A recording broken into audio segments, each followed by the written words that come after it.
Hey, you guys. Keep behind the camera here. Don't I have the same glasses? Doesn't he have the same glasses? Keep behind the camera here. I love Kid Behind the Camera. Mike, I love you. Even though you're a pig. Anyway. Oh, God.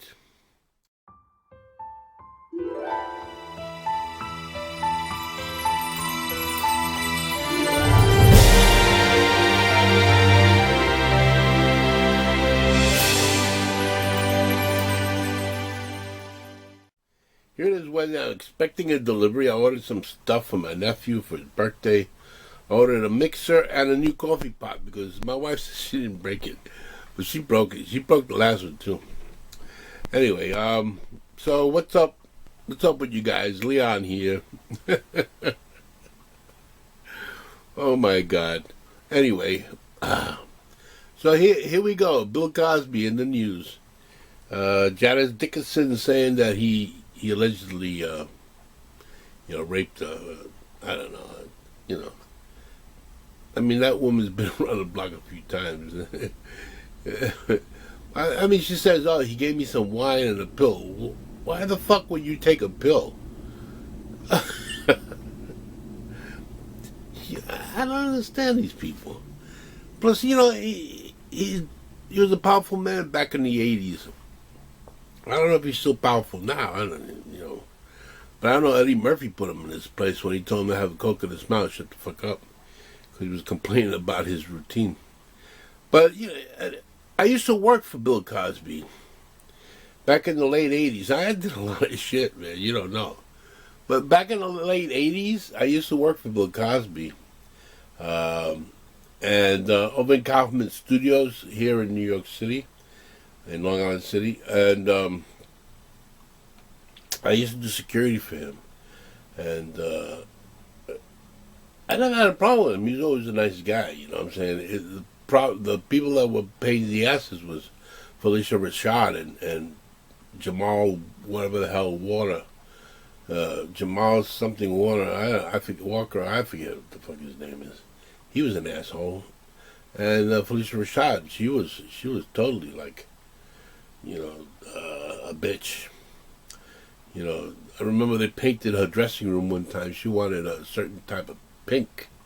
And because, I guess when you look at the paint, it looks a certain color, but when you put it on the wall, it always dries lighter or something, It was the paint, but she didn't want that. And she started screaming and yelling and throwing the shit fit like a little kid tantrum. Oh my God. The woman walked around like she was, I don't know, Queen of Sheba or something. And Jamal, he was another one. He walked around with his nose up in the air, like he was better than you, which was cool. Hey, listen, I guess it goes to your head, but where's he now? And all the other cast, like what's her name, Bloodslow. I forget her, the middle girl. I forgot her name. And Rudy, the little one, they were cute. They were nice. And then there was the older one, the one that was in 9.5 weeks. I totally forget their names because, I'm getting old and they're not important to me in my life. But they were cool. But she always, the older one, the famous one, I forget her name, that was in 9.5 weeks. She walked around always spaced out, man, like she was on drugs. Maybe Bill Cosby fucked her too. He gave her a pill. I don't know. All this is alleged. I don't know. I never saw anything, out of the ordinary. But they seemed like they got along. I don't know. All I did was security. And that was interesting. You know what I'm saying? The interesting thing was that it was a kid show, a family show, but they wouldn't let kids under 16 in to see the show live. Especially, like, I worked there and I wanted to take my kids. At the time I was married, and I had one stepson and my son. There were two stepsons because she had two kids, and my son, and we wanted to see Bill Cosby live, in the audience. They wouldn't let them in because they were under 16. And they were actually, my son was 4, my stepson was 8, and the other one was like 11. And they wouldn't let him in because something about the laughter and the voice in a kid, it screeches and it bothers. It just doesn't come out good on videotape. That was ridiculous, Anyway, I quit after a while, So then I went to work in the airport. I was duty manager for Continental and TWA. And I would see them coming by, and I said, Jamal, you remember me? No. There was a smirk on his face. Him, I'd like to bitch slap. Speaking about bitch slapping, there was a comment by a guy who follows me. His name is, I don't know if I should say his name, but no, I'm not going to say his name. Anyway, he asked me if I think that it's okay to hit a woman, a female. And no, it's not okay. It's not okay to hit a female. It's not okay to hit a female at any time. But the female has to realize something too. It's not okay for them to hit a man or a male, because there's a lot of guys out there that overreact. I mean, men are very proud. They're just like, oh, this girl hit me, And they turn around, they react, they'll slap you right back. Maybe shoot you, slap you out, stab you. I don't know. I just wouldn't allow it. A woman hits me, that's the end of it. I'm out of here. You know what I'm saying? I'd leave. I wouldn't go back with her. I'm not going to retaliate and hit her back. But nobody ever talks about men who are also victims of being battered or abused. Nobody ever talks about that.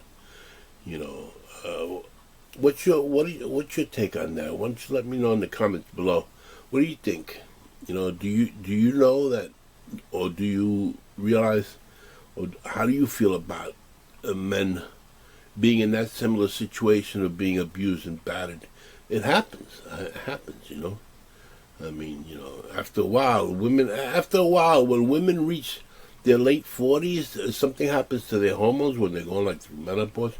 They become like men. They get more testosterone than estrogen, and they start being manly. They're getting tough, man. Tough. There's these women. They start getting short haircuts and they walk around and bummed out and stuff like that. And in their late 40s, they start to look like men because the testosterone takes over. Women have testosterone, just like men have estrogen. When a man's testosterone goes down, their estrogen goes up. They become fucking pussies. They become bitches. They become like women and shit. Passive. It's like at my age right now, my testosterone level is low, man.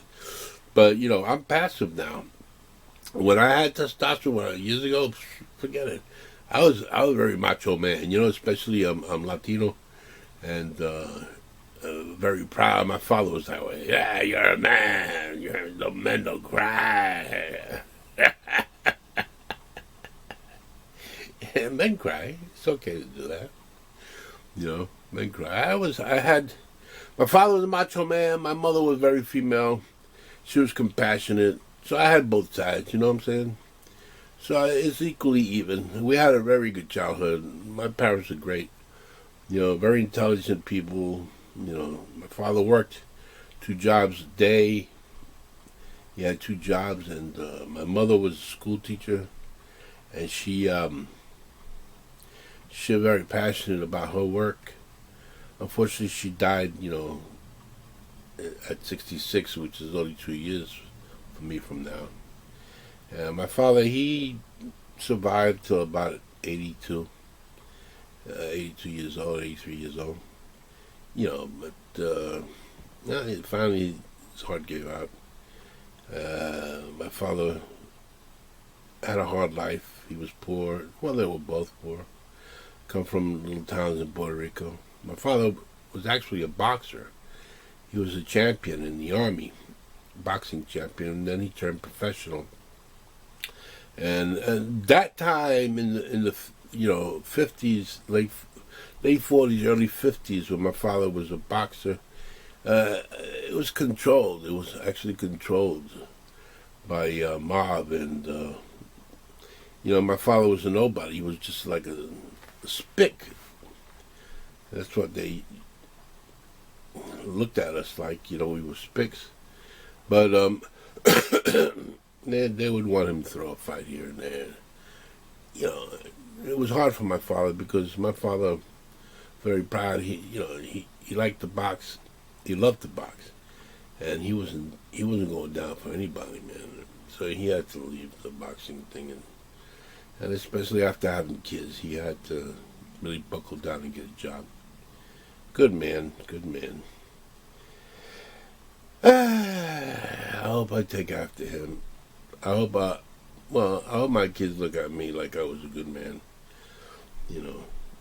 I mean, I messed up. I didn't really raise my kids.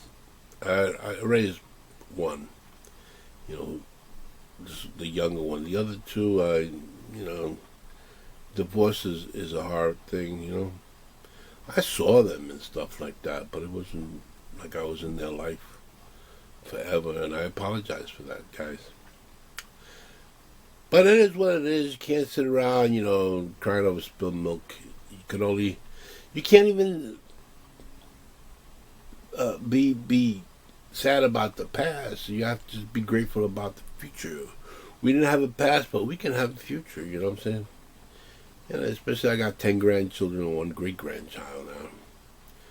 And yeah, I know them all. They're beautiful kids. Anyway. I'll get back to you guys later because I'm just like rattling on. I like to vlog. I enjoy vlogging. I enjoy you guys who enjoy me vlogging. I enjoy everything. I love you guys. I'm glad that I'm starting to move up in numbers with the subscriptions and views, and I'm getting good comments back, and and like I said, I'm going to start featuring some music, like little videos here and there once in a while. I have another vlog going up tonight that features one of my brother's songs that he did called Liquid Monday. And the reason I was Liquid Monday because of the rain and stuff like that on Monday. And actually the vlog went out for 2 days. But Liquid Monday Morning, it's a great song. It's like it's different. It's abstract jazz. I don't know if you're into that, but I put a little background of Hispanics coming to America back in the 1950s, and it wasn't actually Hell's Kitchen, but it was Spanish Harlem. But my brother talks about Hell's Kitchen, and it was Hell's Kitchen then in Harlem, Spanish Harlem. It was hard. It was very hard for us Hispanics, especially we weren't liked by the Italians and the Irish. I mean, I remember, here I go, I'm going to ramble on again. Here we go. I remember growing up in the Astoria housing and, the projects, and we couldn't leave the projects. Forget it. You're Spanish, you're black, you couldn't leave the project because we called them the white boys, the gray boys, actually, the gray boys. They would chase us, man. I mean, I literally, going to elementary school was cool, but when you went to junior high school, forget it. That was blocks away from the house. That was like 10, 12 blocks away from the house. And, back then we didn't have buses and bus passes and all that shit. Either we paid or we had to walk. And we walked, and because they wouldn't give it a bus pass unless you lived a mile or more away. But we'd walk in groups because, you know what? These gray boys would chase us. After school, they would chase us with gas bombs, with sticks. They would chase us with knives, threaten us. In school, forget it. I got threatened so many times. A guy came up to me with a knife, and he told me that he was going to cut me up, and listen, I wasn't afraid of anybody. You're gonna kill me, you kill me. That's how I looked at it. I said, go ahead, stab me, man. Are you gonna feel better? Stab me, kill me, whatever. The teacher came up to me and said, what's the problem? I said, this guy got a knife, he's threatening me. He got in so much trouble, man. You know, I remember as a 5-year-old kid, I was walking down the street, and these two, in the projects, and these two white guys who lived, one was Irish, and I forget what the other one was. And I remember his name, Mike Donnelly. And who actually became our friend later on. It was crazy. I was small, and they were bigger kids, and he took off a belt and he started hitting me with it for no reason. You know, just because, well, I look Chinese. I didn't look Spanish. I had chinky eyes. I looked like a little Chinese kid. But anyway, I guess, you know, you live and you learn, like my brother says.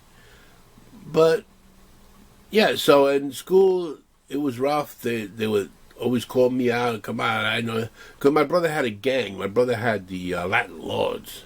He was head of the gang, and they knew that, and they would, like, try to entice me, to entice a fight with me, so my brother would get mad. But my brother would take care of me. His boys would always watch me. And one time there were 3 guys in the cafeteria bothering me, pushing my tray, you know, throwing things at me, or sitting there just mocking me. When my brother walks in with his gang, what was that for? So he says, oh, my nickname used to be Cookie. And he says, Cookie, these guys bothering you? And I said, Joe, my brother Joe. And I said, yeah, they're bothering me, you know. And he said, he came over and he flipped the table over. They jumped these guys. They kicked the shit out of them. These guys never bothered me again. Never. In fact, I don't think anybody bothered me again. He got suspended, but he didn't care. My brother was a juvenile delinquent. He sure was. He was a juvenile delinquent. You know, Officer Crumpkey, baby. So, the West Side Story. You guys ever see the West Side Story? It's true fact. It's true fact. This is how we lived, you know. But you know what? Everything changed when the Beatles came in back in '64, and everybody started playing music, and all the drugs came in. Ooh, drugs. And everybody was dropping acid, smoking pot. There was no cocaine then. There was, but it wasn't a big thing. It was acid and pot, you know. And all the love was spread around. Everybody loved each other, and all that shit, gangs and everything, they just dropped out. Everything was cool. Music took over, and it's still big today, music, but it's no control. Nowadays, record companies don't give deals because, you know, everybody's downloading for free. You know what I'm saying? But with that, I'm going to let you guys go because I got editing to do, and I'll be back later, okay? Well, I'm with my wife at the doctor's office. She has to do some kind of sonogram. It's a nice office, though. See if I can show it to you. It's Dr. Rubens. Good doctor. It's a nice office. Good fishes. She got the fishes. Well, I dialed 718-274-4147. It's a little blurry. There's a message about... Okay. Well, that's why he got the call. Okay, so... You're due to schedule... Well, she'll be out later. It's a nice office, though. This guy's been everywhere. Good doctor. Look at all those diplomas. Thank you. Yep, that's what it is, a seagull. And that's my total inspiration of the day. That's all I got for you guys. No, I'm only joking. Let's zoom that back out. I'm looking through my sunroof. I'm looking through the sunroof of my car.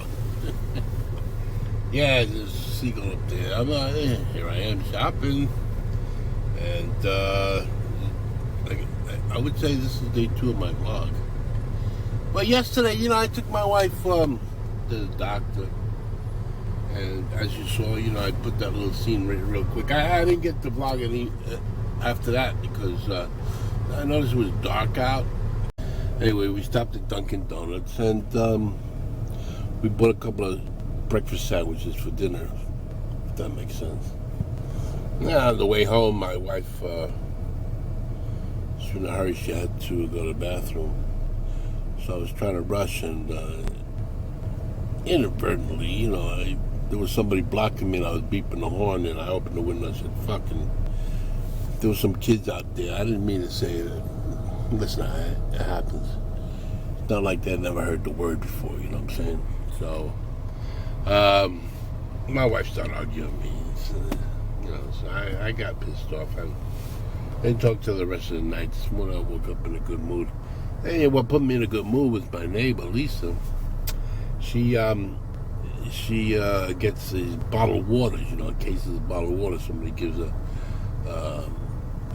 sends her, and she always feels, it's too many, so she always gives me one. So that made my day. Poland about bottle of water in case, and that was for free. There's a few dollars saved here and there. So that made my day. It felt like it was changing. It's going to change today. Plus, this hay fever is really, really getting me annoyed. It's making me jittery. Taking these pills every day, so I'm flying off the handle a little more. I'm not who you see I am on video. I mean, in private life, sometimes I could be a pain in the goddamn ass. You know what I'm saying? I'm not always cheerful, especially when it comes to relationships. Man and woman type of thing, and there's always like bills involved. And I'm trying to say that. The same thing that we always go through, us guys, and my brother called me. He told me, he was trying to tell his ex-wife, his plans, and she was like shooting him down a little bit. Not shooting him down, but telling him, you're kind of old and stuff. But, I don't think that you should put, what's the word I'm looking? You shouldn't put negative vibes out there that you can't do. I mean, just because we're in our 60s doesn't mean we can't do. We could do. Oh yes, we can. And you better believe it. I mean, come on, enough is enough. You know what I'm saying? I think that if you put your mind to it, like they always say, you could do anything. So why? In our 60s, all of a sudden we become senile, or we're too old, or why? If we have the drive to do it, and the know-how and the talent, and and the desire to do something, why can't we just follow through with it? There's that women, women are funny. They just don't see the big picture. Women look for companionship and comfort and stability. Men are out there looking for other things, to conquer and to create, to do. You know what I'm saying? They shouldn't set any limitations on us. Let us do what we want to do when we want to do it. You ever heard that? Do what you want to do when you want to do it. I should write a song like that. Do what you want to do when you want to do it. Do what you want to do when you want to do it. Anyway. This lady looks just like her mother. Look. See these two ladies? They look alike. That's mother and daughter. I always see them in the store. So you know what the mother looks like. You know what the daughter's going to look like. Yikes. Anyway. So I'm going to head into the store. I think I'm going to make some meatloaf. We got the kids this weekend. Not my kids. My sister-in-law's kids. It's going to be a Walking Dead festival weekend for us. Because that's all they're going to watch on Netflix. Yeah, Walking Dead. So they'll be here Saturday. Tomorrow, let me see. Tomorrow's Friday. I got to go to a birthday party with my nephew's birthday party. Same kids. And then they'll be with us on Saturday. Maybe I'll vlog that. They're good, great kids. Today, my wife is, I took her to work. I think I'm gonna make meatloaf today. So I'm gonna pick up some supplies now because the kids are coming over. Things to keep them entertained. Nutritiously, like junk food. Nutritious junk food. Is there such a thing as nutritious junk food? Oh yes, there is. Yes, there is. And I'm not talking about lack of sugar. I mean, low sugar. I'm talking about nutritious, like Oreo double stuffed, and Frito-Lays, and what else we getting? I guess ice cream, whatever. Anything to spoil these children rotten, because that's what my wife likes to do. She spoils her niece and nephews rotten. She's like grandma, and I'm like grandpa. They come over, they feel very comfortable with us. We love those children. I mean, if I had kids with my wife, which I don't, I have kids of my own. She never experienced motherhood. She's a career woman. I don't think she would have. I'm not here to raise kids now. At my old age, she was thinking of having a baby, and I said, no, I'm retired, man. I ain't raising kids. These are her kids. If she had kids, you know what I'm saying, they're raised well, and you'll meet them because I'll probably vlog them, maybe with their parents' permission. Anyway, I'm gonna head into the store, and then we'll talk later. Okay. Yeah, you want to see something crazy? This is where they do all the driving exams. And these people, they double park, triple park. Right now they're single parked. I don't know how they did this, but it's crazy. They give you the driving test here. That really sucks sometimes, you know what I'm saying? Because then they're all out in the street, and then they drive out, they don't look. We're talking about people who are they don't even have licenses yet, and they drive.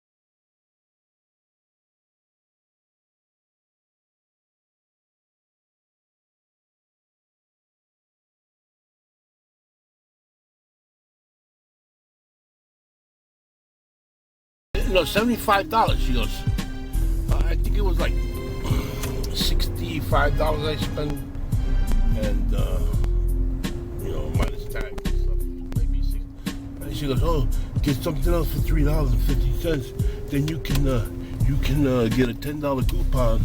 But I don't know if that was really a great deal, because I had to buy. I spent $4 something and to get a $10 coupon. So actually, I'm only getting a $6 coupon, but it's okay. I buy. I like pork, so I buy what they call a roast pork pernil, in Spanish, and I guess that's what I'm gonna buy. Somebody took my parking, and I gotta walk far. Fuck. Anyway, people scumbags. Anyway, around here, parking is like gold, man. I have to walk. It's alright. Not too far. It's across the street. I'm complaining, but it's across the street. Alright, guys. I'll see you inside. Great behind the camera here. Michael, my boy. I saw his vlog with Angry Grandpa just now, a couple of minutes ago. And they were moving the bed, you know, and they couldn't get the mattress back on or the box spring. But you know what? They moved the bed, but Grandpa doesn't clean under the bed. That was filthy, man. I mean, there was garbage all over. I don't know how he don't have rats. He probably does have rats. He's gotta have rats. You know, I mean, I love them, but they're real trailer trash. You know what I'm saying? Well, Mike's girlfriend, you know, Bridget. My phone. I'll be back. Hold on. Hold that thought. Yeah, so that was Joe. I gotta call him right back. Anyway, so yeah, Bridget. She at least she cleans the house. You know, she's a little Bridget West here. She's a little cleaner than they are. You know, but it was funny. All in all, let's go past that. But I was just watching the Maury show. I was having breakfast. You know, I had some hot dogs for breakfast. I don't know. Too lazy to cook eggs and stuff like that. But I heat up some hot dogs. I had a couple of hot dogs, and I was watching the Maury show at the same time. You know, usually like these women that come on, there's always usually like trailer trash or minorities come on, and they're usually not the father. They run out. They run. You know, you're not the father. The bitch runs out. You know, because you know she fucked up somehow. You know. But then you get these other ones that their boyfriends are players. You know, they cheat on them left and right. They want the test. You know, and they don't want to believe the test because they tell Maury it's a lie. You know, the test is wrong. No, the test is a lie. Not as wrong. It's a lie. Come on, you know what I'm saying? They don't want to believe it. They just don't want to believe it. And their boyfriends are all playing. Cheating on them and stuff like that, and they want to kick their ass, and you know they leave them, and then when they do an update, you know, I'm gonna give them another chance. I'm gonna give them another chance. We're gonna get married.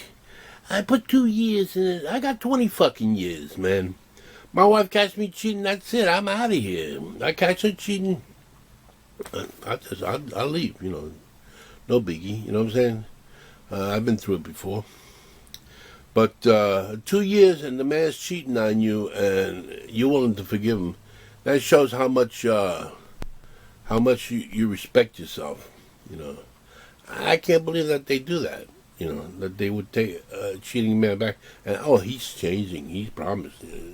Yeah, sure. And then Maury's always thanking the audience. You know, thanking everybody. You know, thanking. And he always goes, I like to thank my life to the audience. It's a cookie cutter. You know, every show he does is the same.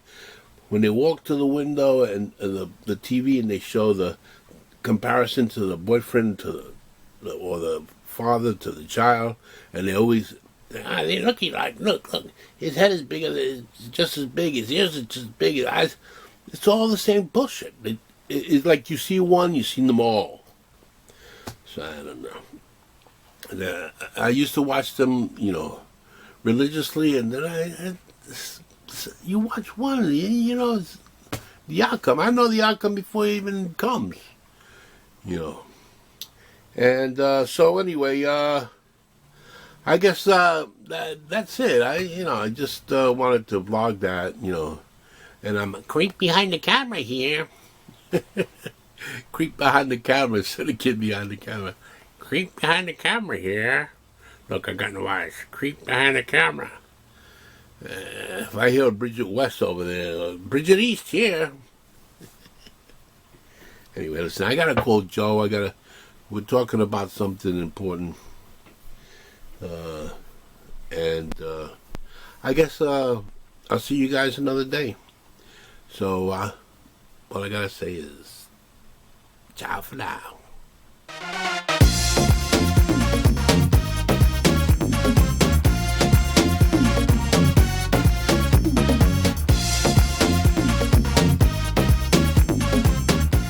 Of a cup of café con leche and pan con mantequilla helps you through another day of bullshit. Everyone you meet there loves you for who you really are. And there are no laws against walking the streets naked while drinking Puerto Rican rum. You become a new god in Spanish Harlem.